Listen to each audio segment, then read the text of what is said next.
Começa agora o podcast Capixabanos.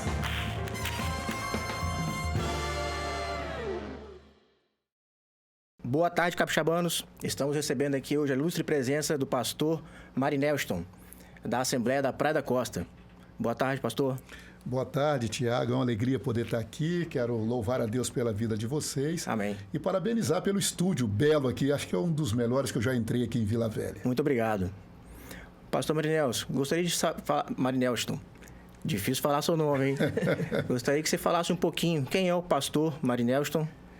Primeira mão, é o seguinte. Eu sou cachoeirense. Nasci no dia 14 de outubro de 1964. Sou filho do senhor Cidronílio José da Silva e dona Iraci Maria da Silva. O meu nome é sempre muito questionado. Por que esse nome? Eu vou explicar. É porque quando eu nasci, meu pai queria colocar meu nome de Washington. Porém, lá em casa já tinha Maria José, Marilta, e meu pai não queria sair do M. E aí ele tirou WA de Washington e juntou Marinelshington. Então ficou M-A-R-I-N-E-L-S-H-I-N-G-T-O-N, com 15 letras, e saiu esse produto aqui, que até hoje eu tenho que ficar explicando para as pessoas, mas eu explico com muita honra, com muito carinho. Muito bacana. Pastor, há quanto tempo você está à frente da Igreja da Assembleia de Deus da Praia da Costa? Olha só, aos 16 anos, eu fui aprovado na Faculdade de Administração, em Cachoeiro Itapemirim, e cursei meu curso. Depois fui funcionário da Piana, fui gerente da Piana, isso lá em Cachoeira. Fui consagrado no ano de 1986 ao Ministério Pastoral, pela igreja que eu servia lá em Cachoeira Itapemirim. Em 1990, eu fui transferido pela empresa para cá. E a Convenção das Assembleias de Deus no Estado do Espírito Santo, a CADESO, me convidou, mesmo eu sendo gerente da Piana, para assumir a Igreja Assembleia de Deus de Cobilândia. Em 1990 até 2003, eu assumi a Igreja de Cobilândia. E nesse período, em 1998, eu fui eleito presidente da Convenção das Assembleias de Deus no Estado do Espírito Santo. Eu tinha 33 anos de idade. Fui reeleito por 3 mandatos, pela graça de Deus. Depois eu mudei aqui para a Praia da Costa e não tinha igreja aqui da Assembleia de Deus nesse nicho, nessa região da periférica aqui, do perimetral aqui da Praia da Costa. Não tinha. E eu então, Deus assentou no meu coração e da minha esposa, e nós começamos a orar. E no ano de 2007, pela graça de Deus, nós iniciamos a igreja aqui. A igreja nasceu conosco aqui. Eu, minha esposa e meus filhos. E pela graça do Senhor, há 16 anos nós completamos agora, nós estamos à frente da Igreja Assembleia de Deus da Praia da Costa. Começamos ali com a família e hoje nós temos a nossa sede, mais algumas congregações que reúnem conosco e os irmãos, e temos o terreno próprio, compramos o terreno, estamos terminando de pagar o terreno e graças a Deus com a igreja construída e o povo edificado. Amém. 16 anos é uma história, hein? É uma história, né? Uma igreja que já está jovem, né? Sim. 16 anos. E, pastor Marinelston, o senhor é muito conhecido aqui na cidade de Vila Velha, no Espírito Santo, né? Nas principais cidades aqui mais próximas de Vila Velha, o povo evangélico conhece seu nome. E eu creio que isso tem muito a ver com o papel da igreja, porque muitos acham que o papel do cristão é só ir na igreja dia de domingo, orar lá ao Senhor, dia de quinta-feira. Mas da porta para fora, a igreja tem um papel muito importante social, né, de impacto social. E eu creio que isso tudo também colaborou, porque o senhor também sempre foi muito envolvido com essas questões sociais. E isso colaborou também para que o seu nome, a igreja, né, virasse uma referência também na cidade. Me fale um pouquinho como que o senhor pensa nessa questão da igreja e a sociedade, o papel da igreja quanto à sociedade, nessas questões sociais. Pastora Gisele, para mim, primeiro é uma honra poder estar sendo questionado por você, perguntado, não questionado, mas perguntado por você, que é uma pessoa que chegou de pouco aqui no Espírito Santo e parece que já é mais capixaba do que a gente. E, em primeiro lugar, eu quero atribuir isso a Deus, né? Porque Deus, quando tem um plano na vida de alguém, Deus faz soprar o nome dessas pessoas.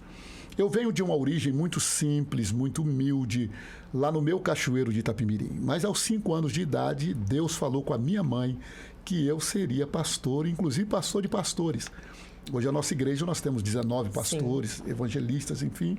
E como tão jovem, eu fui treinado, eu fui forjado nesse ambiente pastoral, nesse ambiente convencional de pastor. Deus me deu essa estrutura para isso. E aí Deus assopra o nome da gente, passa a gente a ser conhecido pelos irmãos e pelo carinho. E eu entendo que no que tange a igreja é um projeto de Deus para a humanidade.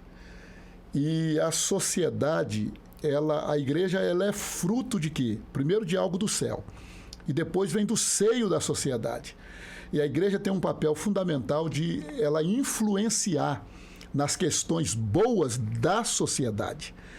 E o próprio Deus, ele usou o apóstolo São Paulo para mostrar esse modus vivendi da igreja, depois, obviamente, da ascensão de Cristo, de como nós deveríamos viver como igreja, como um povo separado, como um povo escolhido para influenciar a sociedade. Então, eu sou muito crente nesse sentido de que a igreja tem, sim, um papel fundamental nas questões sociais, nas questões econômicas, nas questões administrativas. A igreja, ela precisa avançar. E quando a igreja chega, o ambiente muda. Verdade. O ambiente muda, porque a igreja chega munida e aliançada com a palavra de Deus. E onde a palavra de Deus ela aproxima, onde ela chega, ela faz a diferença enorme no seio de uma sociedade quando se mostra a prioridade de ter uma vida comum, tranquila e em paz, mas com aliança com Deus. Sim. Essa era a principal preocupação de Jesus. Verdade. Né? Combater a religiosidade, né? E atender aqueles que mais precisavam, né? Os pobres, as viúvas, os necessitados. E a igreja, ela está na terra como luz. E onde existe luz, as trevas, ela não pode operar, ela não pode ser predominante, né? E eu acredito muito nisso, que nós, como igreja, é muito mais do que ficar pregando em si só a letra, né? Só a Bíblia. Exato. Mas a igreja, ela pode pregar também Cristo, através das suas atitudes, através do seu olhar, da sua sensibilidade para essas causas sociais, né, pastor? Como que, por exemplo, a igreja está aqui na Praia da Costa. Aí todo mundo fala assim, é fácil pregar para rico. Às vezes o senhor até ouviu isso, né? Por que não abriu uma igreja lá na região 5?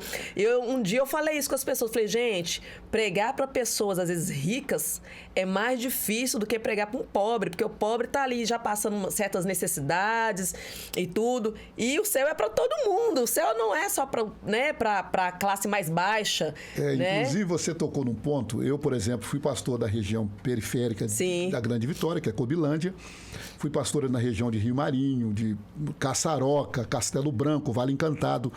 E aí Deus me traz para a Praia da Costa. E é interessante que como eu sou da epiderme enegrecida, Sim. que alguém diz queimada com raios solares infravermelhos, eu fui me aconselhar com o pastor. Mas cuidado, hein, pastor, porque tem palavras que agora a gente não pode falar mais, né? É verdade, mas como eu sou negro, então ninguém vai me processar. Não tem copo de leite aqui não, né? Exato. Tem não. E o que acontece? Eu fui me aconselhar e falou, mas como é que você vai querer abrir uma igreja na Praia da Costa? Você é negro.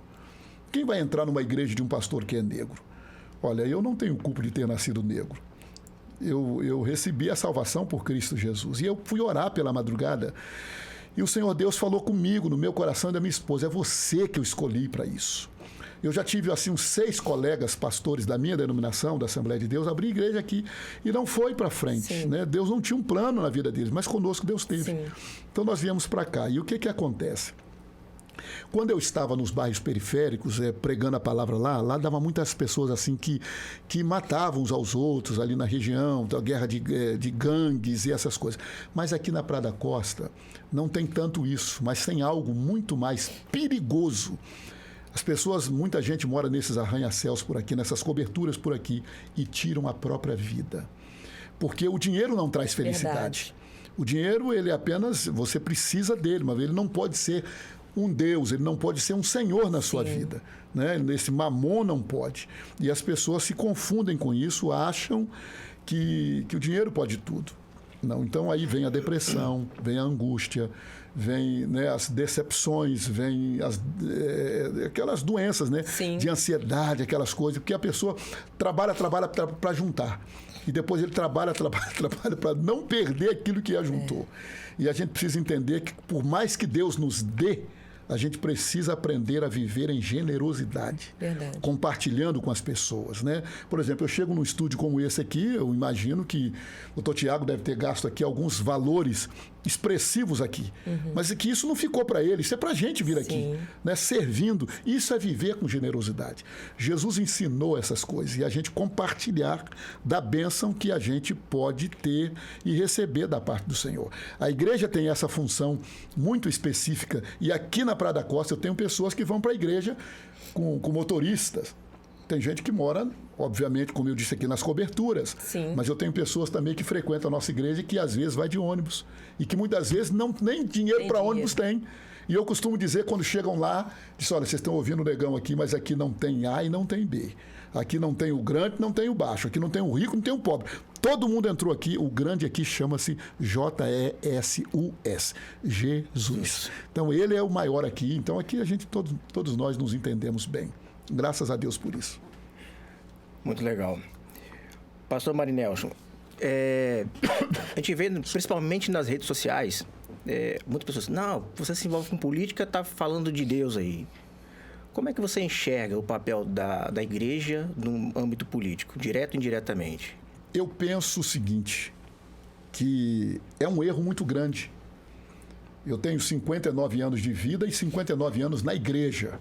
Eu não conheci o mundo, podemos dizer assim, criado na igreja, debaixo dos bancos da igreja, dormindo na igreja, fazendo bagunça na igreja, aprendendo a tocar na banda de música da igreja, enfim. E o que eu percebo? Que por muito tempo, alguns líderes nossos no passado, não quero culpá-los, mas é a questão cultural da época, dizendo que o crente não pode se envolver com política. E muito tempo nós deixamos o diabo avançar nas questões políticas. E nós, de um tempo para cá, abrimos os nossos olhos. O Espírito Santo abriu os nossos olhos para isso. Para dizer o seguinte, quem não discute política, ele sofre política. A política, ela é de Deus. Essa polis, né, desse grego polis, que vem de cidade, da civita, onde existe a comunidade, as pessoas, ela é de Deus. O que não é de Deus é a politicagem. É a politiquice, é a politicabice, é a safadeza, é a corrupção. Isso não é de Deus. Mas a Bíblia, ela é muito clara quando nós tivemos diversos líderes que estavam aliançados com Deus e foram colocados em cargos eminentes para julgar o povo, para cuidar do povo, para conduzir o povo. Tudo aquilo que a gente faz. Por exemplo, eu estou com o meu celular aqui, é claro que o meu celular é muito simples, de vocês aí parece que deve ser 1 tera, pelo que eu estou vendo aí. Lindo, lindo, lindo. Mas tudo isso passa por política. Verdade. O preço do arroz, do feijão. O café. Né? Essa camisa bonita que eu estou vestindo aqui, vocês também. Né? Esse cabelo que você fez hoje aí, né? Esse pozinho na cara que se coloca para poder ficar. Tudo isso passa por política. Essa televisão que está na minha frente aqui, tudo passa por discussão política. Então eu entendo que a igreja não pode se omitir. Nós já nos omitimos muito, mas agora é a hora da gente chegar. Porque é melhor nós termos alguém que é temente a Deus, que quando assumir a função de governabilidade de uma cidade, de uma nação, ou um vereador, um deputado, um senador, um presidente da República, é muito melhor ele estar aliançado com Deus do que estar aliançado com as mazelas, que aí eu vou dizer que a esquerda está aí trazendo e colocando de goela abaixo diante de todos nós. Exatamente. E outra coisa, estão querendo calar nossa boca. E eu entendo que todos, desde os jovens, desde as mulheres, desde os homens, desde os mais velhos, nós precisamos nos inteirar da vida política de nossa nação e não somente isso, do mundo inteiro. Hoje, por exemplo, nós estamos aí no limiar, né? Foi aprovado agora esse absurdo dessa reforma tributária. Né? Hoje mesmo eu mandei uma mensagem para o meu senador Magno Malta, se é que eu posso falar o nome dele aqui, claro, que é uma referência para nós nesse país, disse: Magno, por favor, encaminhem para mim todas as informações a respeito da reforma tributária. Porque o que mudou? Eu quero me inteirar disso. Porque às vezes eu sou demandado como pastor da igreja, a pessoa, pastor, o que O que tratou da reforma tributária que estão falando aí? As pessoas não sabem e a gente precisa saber. Precisamos ir atrás. É preciso esclarecer o povo. É preciso parar um dia, chamar o povo e dizer, olha, isso aqui é política, isso aqui é direita, isso aqui é esquerda. Sim. Eu já votei na esquerda no passado sem saber que estava votando em candidato da esquerda. Foi a partir do advento da ascensão do nosso eterno presidente Jair Messias Bolsonaro, que esteve aqui conosco, que foi muito lindo, né, E eu tive a oportunidade de jantar com ele. Privilegiado. Não é verdade, de estar próximo ali. Foi a partir dele que a gente foi ver o que era, o que era PT, o que era, né, PCdoB, o que era Rede, o que era... Enfim, sim, esses partidos de esquerda que estavam aliançados com coisas que eles vão de confronto com a palavra, sim, de Deus.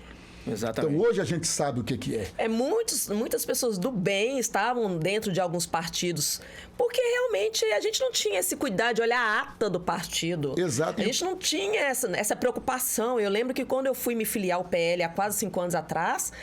Aí que, né, já estava aquela questão do Bolsonaro, que Gisele, a gente vai ter que olhar aqui as atas dos partidos, porque você é pastora, a gente tem que tomar cuidado para ver se é a favor ou contra o aborto. Nós tivemos muita dificuldade. E só que isso, quem trouxe essa luz pra gente, né, eu creio que através de Cristo, porque eu creio que o Bolsonaro, Deus tem algo com ele sim, foi através do Bolsonaro, né? Porque até então, o que tinha de cristão que estava no PT, que estava em outros partidos, PSOL, que ele achava que estava ali para fazer o bem. Infelizmente, né, ô Tiago, no Brasil, no mundo, praticamente, você depende de um partido para você vir, sim, como um candidato.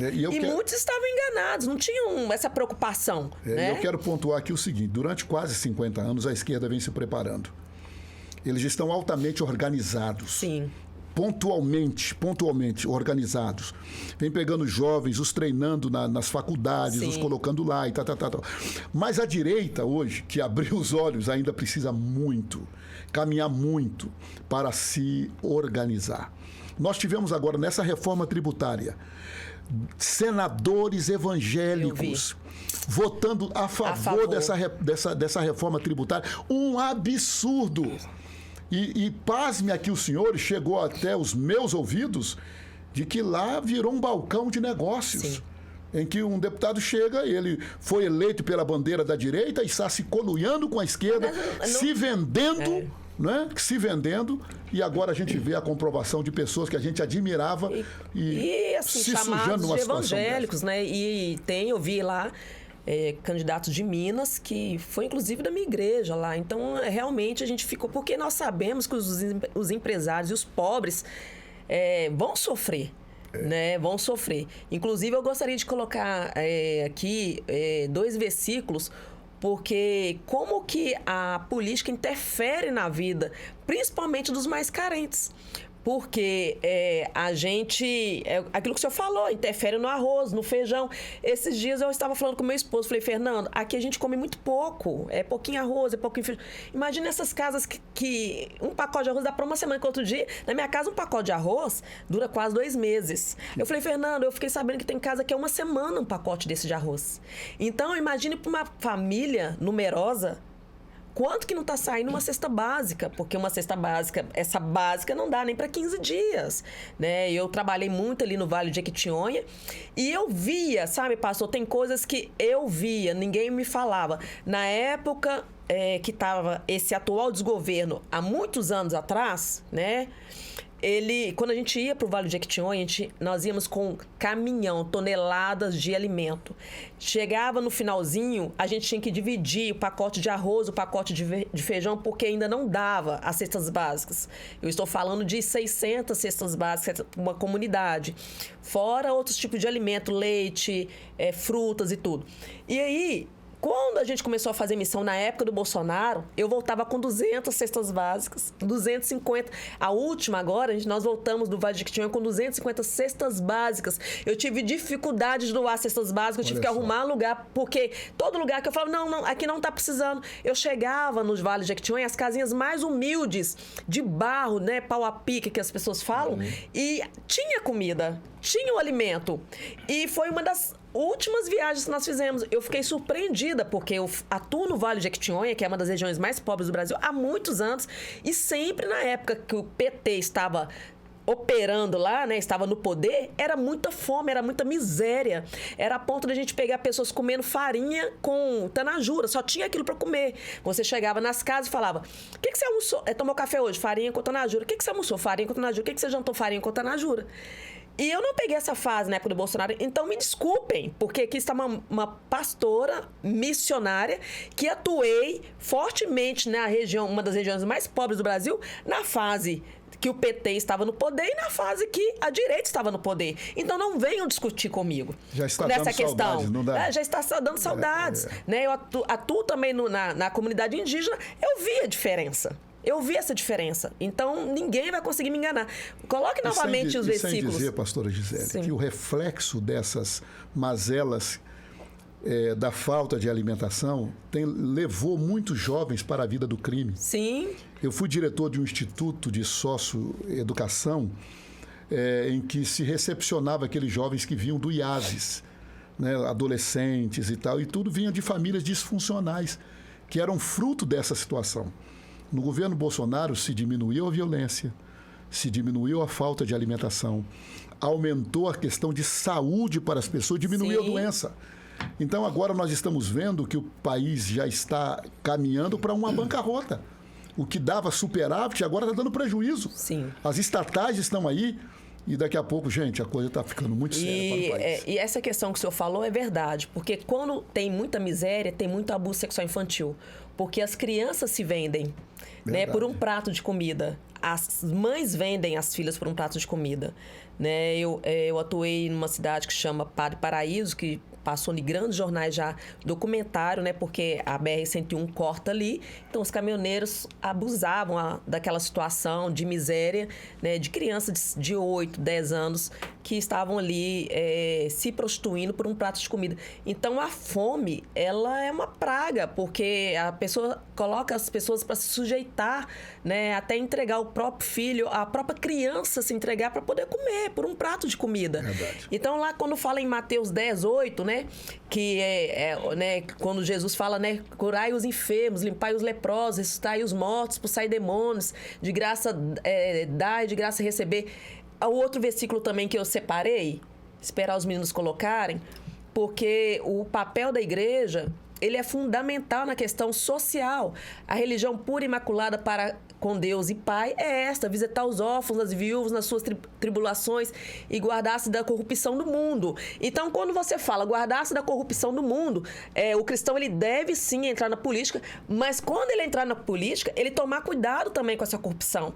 Porque pessoas que eu acredito que foi Deus que levantou esses homens, mas quando chegou ali se venderam e esqueceram, inclusive porque um desses senadores que votou a favor, que eu acompanhei o trabalho dele no Vale de Jequitinhonha, que aqui eu não vou citar o nome, lá da região de Minas Gerais, que foi inclusive da minha igreja lá em BH, ele votou e ele conhecia a questão do Vale de Jequitinhonha, porque foi uma das regiões que ele e o filho dele, que hoje está como deputado federal, foi muito bem votado.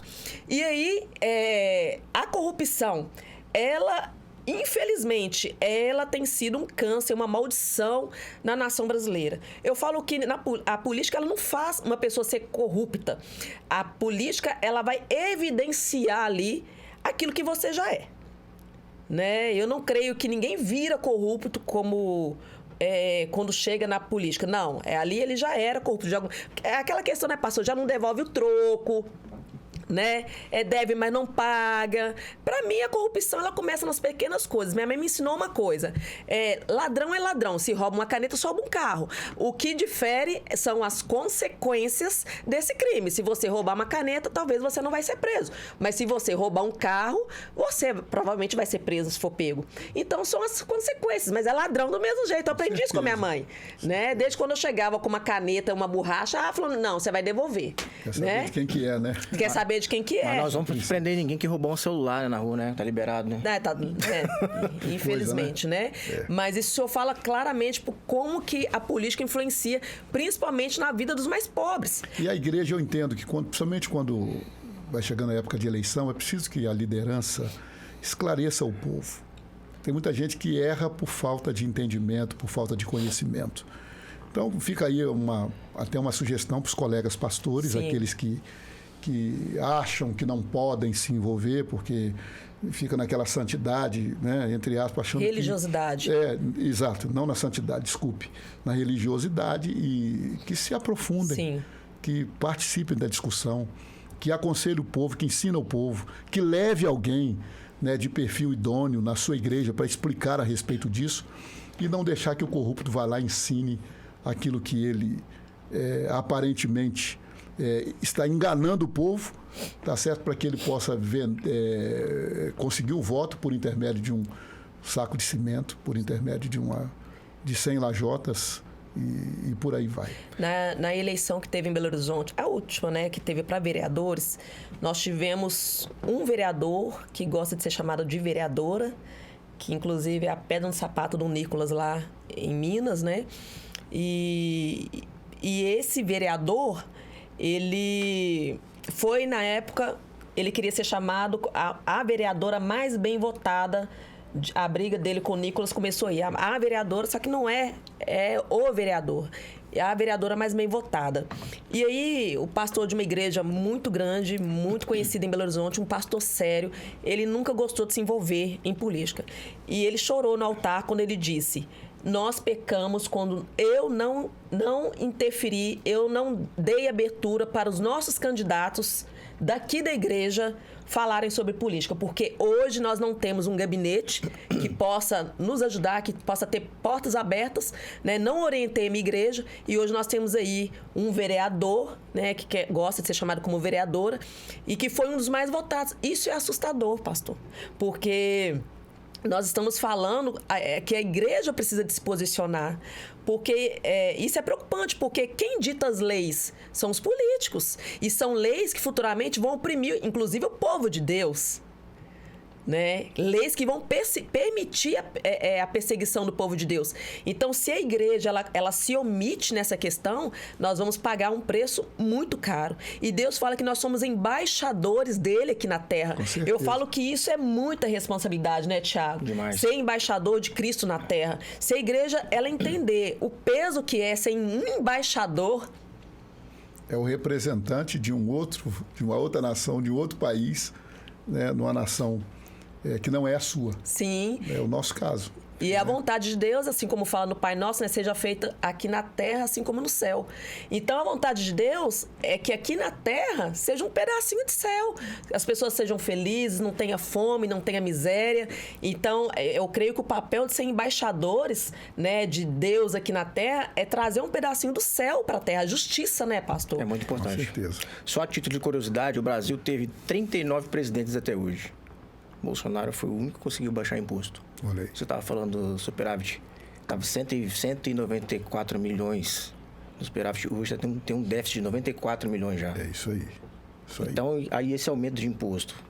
Eu acho que o empresário hoje, se ele for PT, acho que não tem como. Não vai ter como mais. Aumento de imposto, o empresário vai quebrar, fecha a empresa, aumenta o número de pessoas desempregadas, automaticamente aumenta o número de criminalidade e o Brasil vira aquele caos. E é uma cadeia de declínio, né? Vai atingindo e quem paga com isso? O próprio povo. O próprio povo. E principalmente as pessoas mais sofridas da nossa sociedade. É tão óbvio, né, que parece que é ridículo, só de... Exato. Pastor, o planeta, no geral, com guerras, doenças, vários problemas, o que a igreja hoje, qual a representatividade da igreja hoje nesse cenário que nós estamos vivendo? Tiago, olha bem, é preciso primeiro entender que na cronologia do plano de Deus para a raça humana, Deus estabeleceu as dispensações. A dispensação da inocência, depois da consciência, do governo humano, do governo patriarcal, depois da lei e agora a graça. Nesse período da graça é o período da igreja. E essas guerras, esses rumores de guerras, esses conflitos, esses congestionamentos entre as sociedades são tudo coisas proféticas, que elas vão se cumprindo paulativamente para o arrebatamento da igreja, para a vinda do Senhor Jesus. E a igreja tem um papel importantíssimo nesse cenário. Primeiro, de ser testemunha de Cristo, para anunciar a salvação em Cristo Jesus, para todas as pessoas. E depois desses rumores de guerra, o mundo só não está pior por causa da igreja. Ela disse aqui, a pastora Gisele, que Jesus falou que nós somos a luz do mundo. Ele foi um pouco mais além, disse que nós somos o sal da terra. Né? Se o sal vier a ser insípido, com que se há de salgar? Né? Se perder o sabor. Então o sal tem que ser o quê? Tem que ser sápido.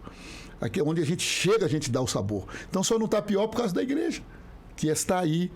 E a igreja, ela vai acompanhando essa cronologia dos tempos. Essas guerras que vão acontecendo são tudo coisas proféticas. Mas a igreja, ela não pode parar. E ela nunca vai ser destruída.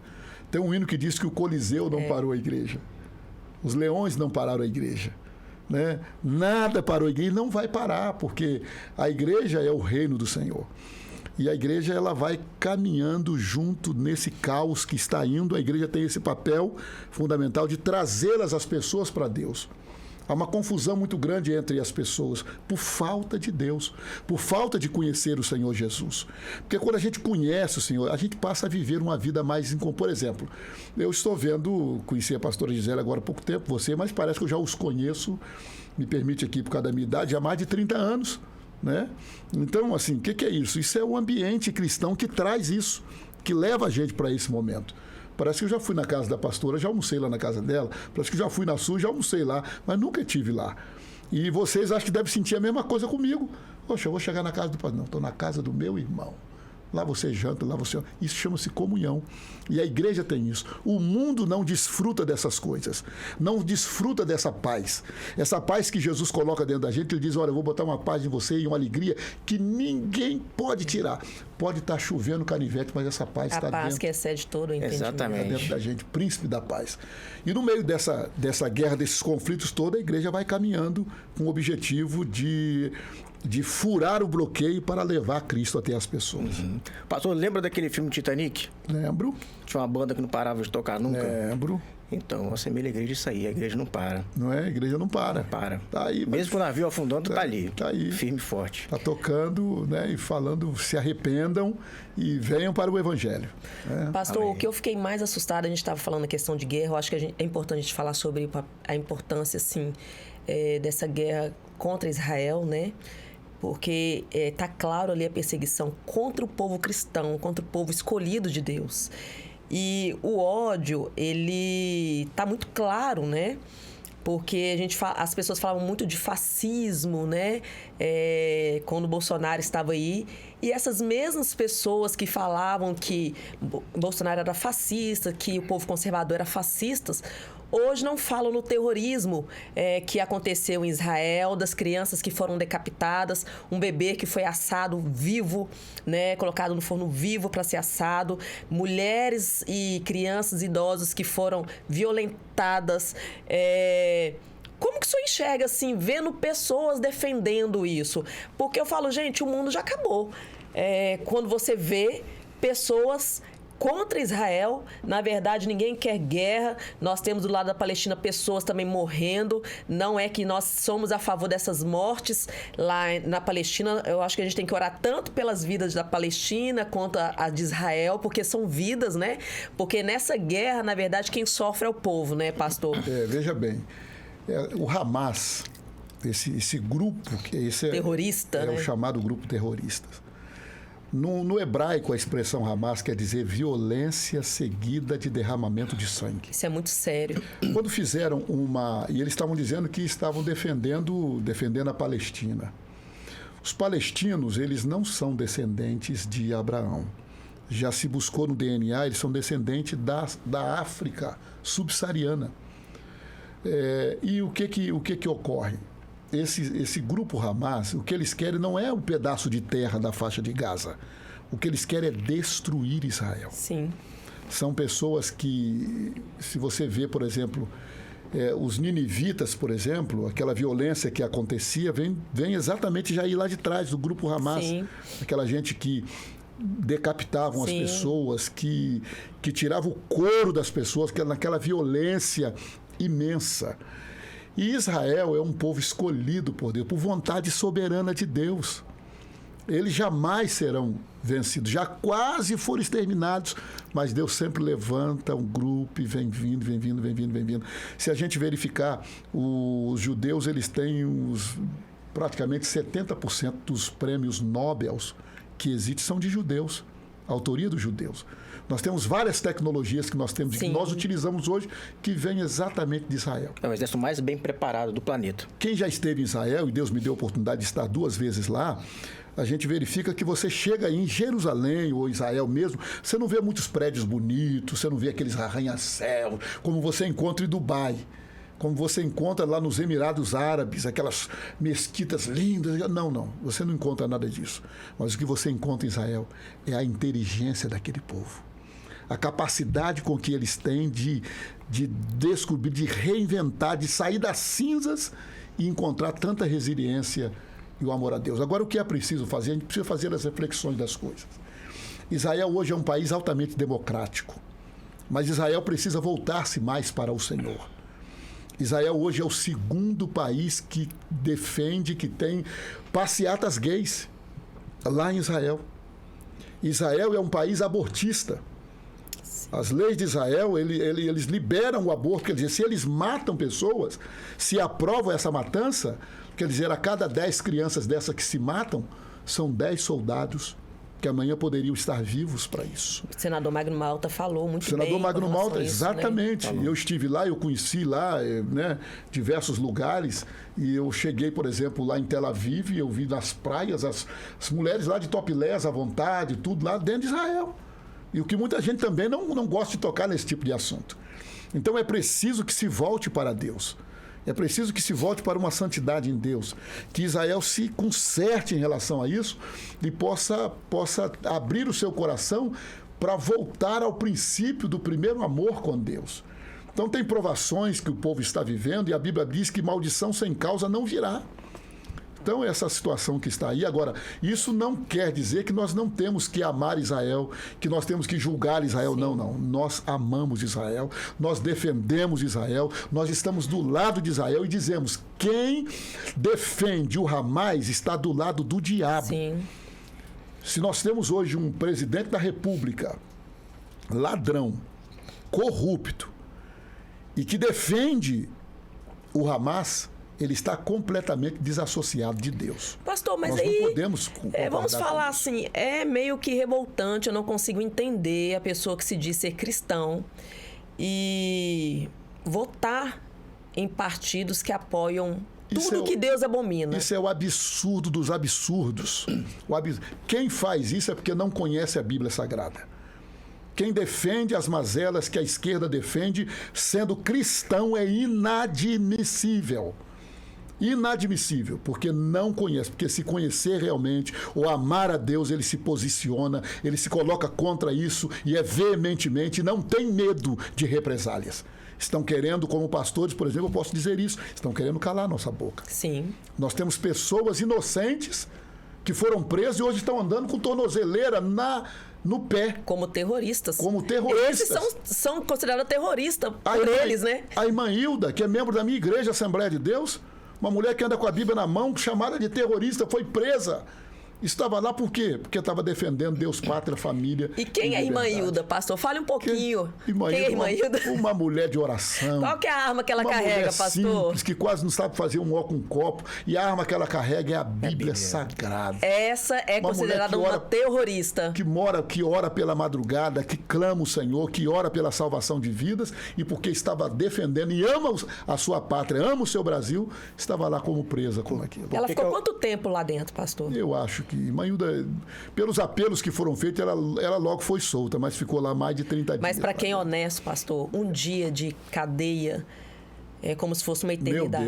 Meu Deus, né? É verdade. É nítido a gente enxergar por que alguns países eles proíbem o estudo da Bíblia. Porque a Bíblia, quem domina, quem tem o conhecimento da palavra de Deus, viram governantes. Sim, e pasme os senhores. Essa esquerda já está trazendo para nós aí, de forma subliminar, o chamado, o politicamente correto, tirando alguns versículos da Bíblia Sagrada e incluindo uma Bíblia que é chamada, inclusive, é preciso ter cuidado, chamada Bíblia inclusiva. Sim. Que eles tiram onde Deus abomina as coisas, eles querem tirar aquilo ali para que as pessoas possam ler e não ter conhecimento da verdade. Então, nós temos lá, por exemplo, pessoas que estão defendendo, deputados, senadores, defendendo o poliamor. dizendo que o homem pode ter 1, 2, 3, 4, 5, 6, quantas mulheres ele quiser. E a Bíblia condena esse tipo de situação. Então, gente, nós estamos vivendo realmente, estamos caminhando para um caos. É preciso que se levante políticos, que levante tanto Magnus Maltas, que não se dobra diante das ofertas de Baal para defender aquilo que a Bíblia defende e trazer uma boa paz e uma tranquilidade para o povo de nosso país. Pastor, muito falou assim, mas Jesus já está voltando. Vamos como deixar justificativa. Pastor, eu fico assim... inconformada com isso, porque Jesus está voltando, nós vamos baixar a espada, nós vamos deixar essas ideologias satânicas, né? Ideologia de gênero, satânicas. Minha filha, eu fui levar ela na escola esses dias, ela começou a chorar dentro do carro e o pai dela falou assim, eu não estava, o pai dela falou... minha filha, o que está acontecendo? Você não quer ir para a escola? Você quer voltar para casa? Ela, pai, eu tenho que encarar, porque na sala de aula dela, infelizmente, a ideologia de gênero tá complicado, né? Então, você criar, eu posso falar, eu tenho uma filha de 15 anos, uma filha de 11 anos. Criar filhos nos dias atuais, pastor, não está fácil. É desafiador. É desafiador. É verdade. É desafiador. E aquele jovem que não quer pensar como o mundo quer que eles pensem, eles acabam ficando meio que excluídos, eles passam por sabotagens nas escolas. Então, a igreja, ela precisa de entender que nós estamos diante de uma guerra moral. Com certeza. Moral. E as pessoas precisam entender que a igreja ela é invencível. Sim. Não é? As portas do inferno não prevalecerão contra a igreja. E quantas vezes falavam comigo? O inferno trabalha para... Sim, quantas vezes falavam, pastora, não mexe com negócio de pedofilia não, que isso é perigoso. Mas quem vai mexer? Não entra na política não, porque política é só para corrupto. Não. A política é lugar para pessoas e pessoas de Deus, assim como meio de comunicação, porque nós vivíamos naquela era, né? A televisão é do capeta, a rádio é do diabo, e com isso a gente foi entregando mesmo para o inimigo, e a gente foi achando que é só ir na igreja e orar.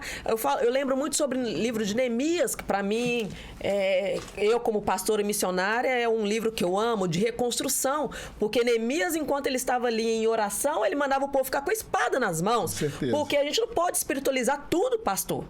Né? Vamos só orar e não vamos ter atitudes, né? Eu não falo que é ir tete a tete, porque a gente sempre tem que pedir a Deus discernimento, sabedoria para lidar com o mal. E Tiago disse que a fé sem obras é morta. Ela é morta, né? E o livro de Neemias fala muito sobre isso, porque quando ele foi tentar reconstruir ali, né, os muros estavam derrubados, né, os portais estavam queimados, mas ele falava com o povo, olha, fica com uma mão na espada, a outra, né, nas ferramentas. Então, esse é o papel da igreja. Eu acho que parece que as pessoas não estão lendo a Bíblia.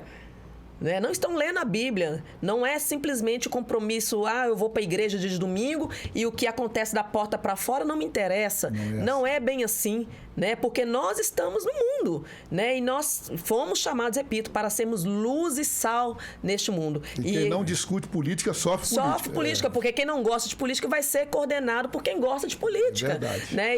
Nós estávamos aqui com o pastor Romerito da FENASP e a gente está falando sobre isso. Aonde o sal não salga, apodrece.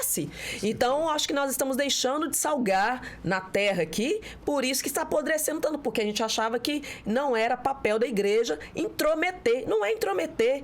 Deus nos quer sim na medicina, na área civil, jurídica, na TV, no meio de comunicação, porque eu falo que tem várias formas de a gente pregar Cristo. E outra coisa, né, pastor? Não tem instituição melhor para transformar uma pessoa, né? Magno Malta lá tem a clínica de recuperação. Eu trabalhava na comissão. Tiago é envolvido também com questões sociais, no jiu-jitsu, né? Que tem ajudado algumas instituições, onde você tira criança do tráfico, crianças de lugares de risco e começa a ensinar ali para ele um esporte, né? Quantas pessoas a igreja já restaurou, quantos traficantes, quantos né? ex nós temos quantos dentro da ex, igreja, né? Quantos ex-prostituta, ex-traficante, ex-assassino. Então, é uma instituição que a gente precisa de se posicionar, né? Como cristãos, como homens e mulheres de Deus em meio à sociedade e não ter medo, né? Com certeza. Porque muitos parece que estão se calando por medo. E na palavra fala que o medo é um espírito, né? Deus fala, não, eu não lhes dei espírito de covardia, Né? Então, o medo é um espírito. E esse mal, ele vem atuando, colocando medo na sociedade desde a época da pandemia. Não sai de casa, fecha a igreja. Você vai morrer, você vai pegar esse vírus. Ali, eles já começaram a trabalhar a mente das pessoas para tentar paralisar as pessoas através do medo. Com certeza. Exatamente. Pastor, como é que você vê o cenário político na questão da atuação das mulheres e dos políticos mais jovens que estão entrando agora aí, o Lucas Polezi, o Nicolas? Eu vejo isso de forma muito positiva. Essa juventude de hoje, ela precisa se envolver mesmo com política. Quando eu fiz Direito, nós tínhamos uma matéria chamada Ciência Política. E esse tipo de matéria, ela deve ser ensinada desde lá tenra idade. E as nossas crianças precisam entender o que é isso. Nós temos pessoas hoje adultas que não sabem que as eleições elas são, né, de 2 em 2 anos e em que período que se elege um deputado, período que elege um vereador, um senador, enfim, um presidente da República. As pessoas não sabem disso, é preciso compreender essas coisas. Né? O direito administrativo, por exemplo, hoje é preciso que se tenha matérias que comecem, né, lá desde o ensino fundamental, para que as crianças já começam a absorver essas coisas, não é? Com aulas de profissionalizantes, ensinando como que é a funcionalidade dessas coisas, para que eles possam, mais na frente, não serem pegos de surpresas com as raposas políticas que são criadas ao longo do tempo. E outra coisa, a mulher, ela tem o seu papel preponderante na sociedade. Nós somos 52% das mulheres e 48% dos homens. E o restante que sobra aí é mãe dessa turma toda. Então, o que acontece? A mulher não pode ser vista como um segundo plano. Jesus não fez isso. Jesus trouxe a mulher para o mesmo nível de entendimento, de capacidade, porque elas têm uma capacidade dentre elas que Deus as deu. Por exemplo, a mulher é muito mais perceptiva do que o homem. Muito mais sensível. Muito mais sensível, né? Muito mais... Eu vou até falar um negócio, muito mais honestas do que os homens. Estamos aqui diante de uma, não é? Nós somos aqui maioria, mas a capacidade que ela tem de capacitar as coisas, a mulher percebe quando ela está sendo passada para trás.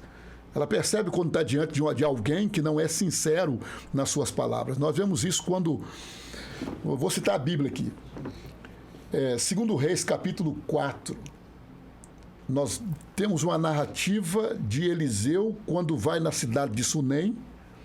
Ele se depara com a sunamita, porque era lá daquela região, e ela era uma mulher grave. Essa expressão grave na Bíblia quer dizer que ela era uma mulher rica, ela não tinha problemas econômicos e financeiros.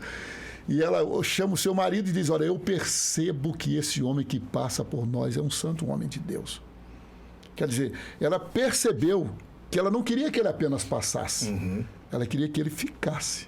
E ela pediu para construir um quarto na sua casa, direitinho, para todas as vezes que o homem de Deus viesse até a cidade, ele não passasse, ele ficasse lá. Então ela percebeu isso, conversou com seu marido. A mulher tem em si, ela ama por amar. A mulher já nasce amando. Por isso que quando você encontra na Bíblia Deus falando para o homem: ame a sua esposa, ame ela, considere ela, e abraço, e enfim, agasalha ela, porque a mulher já ama por si própria. Dê a vida pela sua esposa. Não é verdade? Então, Jesus comparou isso a respeito dele e a igreja. Não é? Então, a participação das mulheres na política, ela é preponderante, é altamente importante. Não é? Eu não penso que tem que ter uma cota X. Eu acho que a totalidade tem que ser como os homens também, no meu entendimento.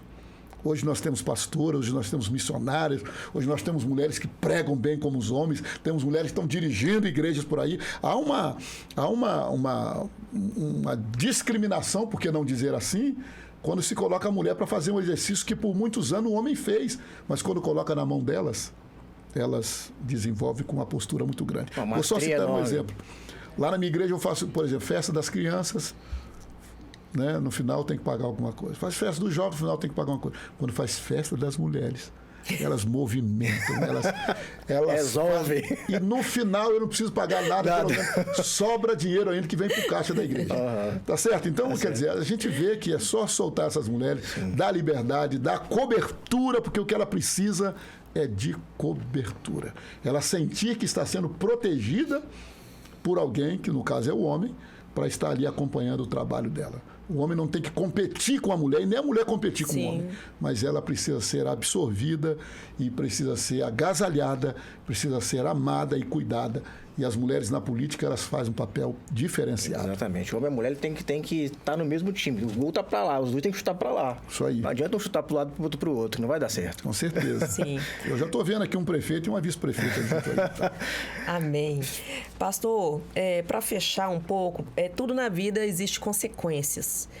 E o povo paga por uma escolha errada, né? Sempre paga. Tudo que você planta, você colhe.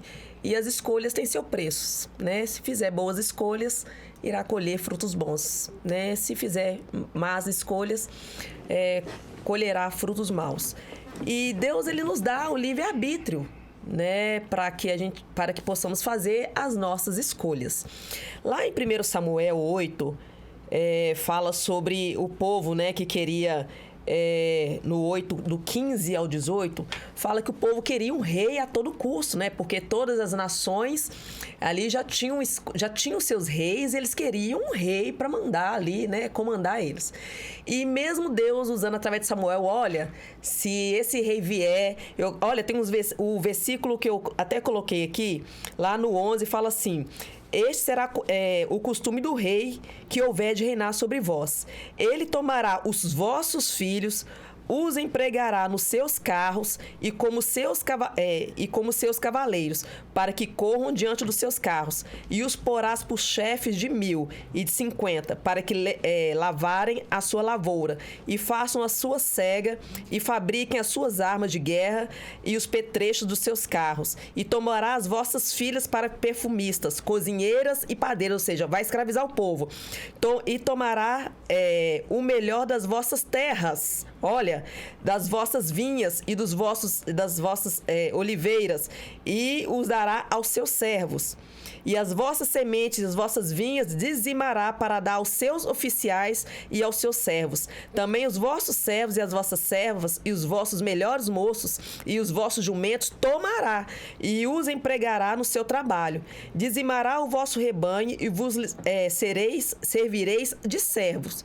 Então, naquele dia, isso ficou esse versículo. Então, naquele dia, clamarei por causa do vosso rei e vos houverdes escolhidos, mas o Senhor não os ouvirá naquele dia. Ou seja, ali Deus fala, olha, eles vão fazer tudo isso com vocês, este rei. Mesmo assim, vocês querem? Porque caso aconteça isso, vocês vão clamar por mim e eu não irei responder. E mesmo assim o povo insistiu, pastor. E aí? Veja bem, o governo de Deus é completamente diferente do governo humano. Nós falamos muito de democracia, gostamos da democracia, mas a democracia não é o governo de Deus. A democracia é o governo do povo para o povo. Sim. E se deixar para o povo, diretamente só o povo, e não ter a interferência divina, o povo erra. O próprio Deus e o governo de Deus, ele é teocrático, né? Teo quer dizer Deus, cracia quer dizer governo de Deus. E quando o governo de Deus, o governo não erra. E o povo sempre quis buscar conselho fora de Deus. É o caso, por exemplo, da construção do bezerro de ouro, quando Moisés foi para o monte, ficou 40 dias lá. O povo entendeu que já a partir dali Moisés não vinha mais, que Moisés tinha morrido lá para cima do monte, e aí faz a cabeça de Arão e dá aquela confusão toda que reflete até hoje. Eu disse aqui anteriormente que a Bíblia diz que a maldição sem causa não virá. A Bíblia diz que feliz é a nação cujo Deus é o Senhor. É preciso que a gente volte-se para Deus. Quando o justo governa, né, o povo se alegra. Mas quando o ímpio governa, o povo suspira, há dores. Tem certas lideranças que têm prazer no infortúnio do povo, Sim. de massacrar o povo. Então é preciso que a gente ore a Deus, que a gente busque a Deus, que a gente faça a escolha, já que o nosso sistema é democrático, mas é esse democrático que a gente tem que colocar na direção de Deus. E o Deus que a gente serve é um Deus vivo. É um Deus que está com seus olhos e pode ver, está com as suas mãos estendidas e pode apalpar, é um Deus que tem pés e pode andar, é um Deus que tem nariz e pode cheirar, é um Deus que tem boca e pode falar. É esse Deus que está vivo e que está pronto a ouvir e atender a oração de um povo que clama a Ele. Então nós precisamos de orar muito, buscar a direção de Deus para que o povo a gente não possa fazer escolhas efetivamente erradas. Porque aqui ficou claro, né? Mesmo o povo sabendo o que poderia acontecer a eles, a escravidão, né? É verdade. E mesmo assim eles pediram aquele rei. E o povo sofreu, hein? E o povo sofreu, gemeu, né? E tem consequências disso até hoje. Sim. Muito sérias. Então, pastor, muito obrigado, assim, pela sua vinda aqui. Nós aprendemos muito também, né? Eu aprendi honra. aqui muito com vocês. E eu creio, assim, que essa nossa conversa, esse nosso bate-papo, né, o Tiago, vem acrescentar, né, para que não venhamos fazer mais escolhas erradas, porque muito do que nós estamos colhendo aqui, principalmente no Brasil, né, são escolhas erradas, e o papel fundamental na questão que se diz da igreja quanto à sociedade, que nós não podemos mais nos omitir. Eu falo que até para os idosos, né? Mas os idosos têm os filhos que estão aí, têm os netos, os bisnetos, né? Exato. Eu vou partir, o Tiago vai passar, o senhor vai passar, e nós estamos lutando, talvez seja para os nossos netos. Com certeza. Né? Para colher, porque nós estamos plantando, mas nem pode ser que um de nós aqui não venhamos colher esse fruto daqui a alguns anos, mas os nossos filhos, nossos netos, sim. E outro detalhe, fica aqui um conselho, né? Se é que eu posso fazer um conselho aqui. Deve. Esse conselho, se fosse bom, não dava em dia, né? Mas fica um conselho aqui. As eleições municipais estão chegando. Nós vamos ser convocados a voltar às urnas. O sistema político no Brasil nos diz que nós somos obrigados. Nós temos que ir, senão a gente paga multa. Eu, particularmente, tenho o prazer de votar desde os meus 18 anos, na época eu não era ainda com 16, que eu vou às urnas e não perco por nada. E estou lá. Mas é preciso que se faça uma avaliação desses candidatos. A vida pregressa desses candidatos, o que eles defendem, o que eles acreditam, se eles defendem se tem essa defesa da família. E também ver o partido com que eles estão. Se o partido tiver uma fagulha de aliança com essas mazelas da esquerda, por favor, fica aqui o nosso conselho. Não dê o seu voto.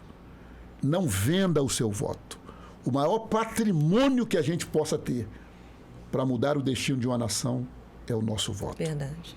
Hitler foi eleito por causa de um voto. E olha a mazela que ele fez no mundo. Olha quantos judeus ele mandou matar.